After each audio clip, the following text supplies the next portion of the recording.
Hello friends, welcome back my channel. आज पुणी गोटे सुंदर वीडियो को आपण मानक स्वागत करुच्ची। आज बाहर मौसमटा देखिपे आज पूरा खरा देती। चलतु आज मु कौन रेसिपी बनाऊँगी आपण मानू देखी। मुझे बनवा जाऊँगी फ्राए राइस कौन कौन सब दरकार मुझे नहीं आसी। मुझे फ्राए राइस पत्र कोबी पियाज टमाटो भाजिक रखी गोटे अंडा भाजी ये मैगी मु बॉईल करुचे। काली रातिर भात बड़ी जाइला अल्प से भात को कौन करी मैगी पकईकि फ्राए राइस करने मुझे भाविली। मुझे सब सामग्री जोगाड़ कर रखीदे एबे मोर अधा हो गला करवा मैगी मोर बॉईल हो गला। एबे आमे जो भाजिकी रखी अंडा आउ कोबी हेरिका सेटा सब पकईदबा मैगी रे नबा। आमे टिके सोया सॉस देदबा, किछि ग्रीन चिली, टमाटो केचप से मिक्स कर नबा। मैगी टाको पूरा बॉईल करें, हाफ बॉईल कर रखिबा।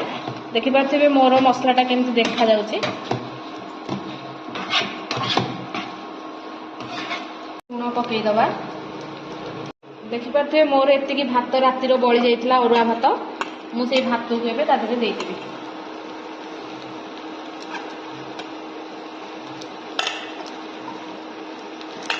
आमे से मैगी अंडा ताकि सब भात को भल से मिक्स करना।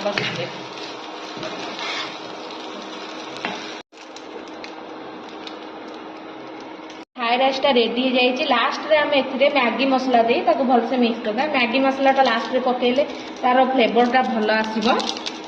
से मु फास्ट रे न पकई लास्ट को मैगी मसला पकाउछि।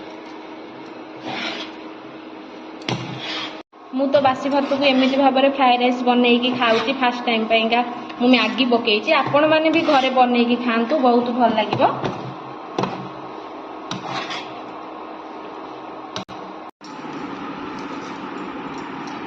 सांग मैंने देखिपे मोर फ्राए राइस टी केमती मैगी आउ अंडा बासी भात रे केमती फ्राए राइस। वेजिटेबल मु पकई। आपण मैंने चाहिए वेजिटेबल भी न पकई पारती, खाली ओनियन पकईदेले भी हो।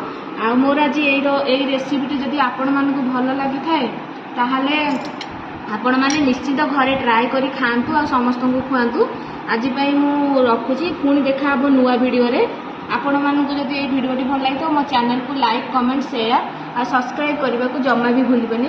रहूची, बाय बाय।